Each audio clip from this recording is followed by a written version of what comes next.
¿Sabes qué es el bruxismo? El bruxismo es comúnmente conocido como el rechinado de dientes. Así es justo lo que tiene. Puede presentarse tanto de día como de noche. Se aprietan fuertemente los dientes superiores con los inferiores y los movimientos hacia adelante y hacia atrás. La mayoría de las veces lo hacemos sin darnos cuenta. Al hacerlo de manera constante, provocamos el desgaste de nuestras piezas dentales, ya que la presión que ejercemos ocasiona que poco a poco se vayan deteriorando e incluso podemos destruir el hueso que soporta nuestro diente.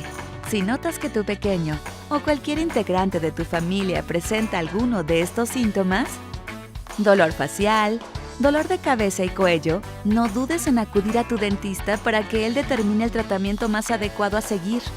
No te preocupes, una visita al dentista lo solucionará. Cuidar la salud bucal de la familia siempre será lo más importante.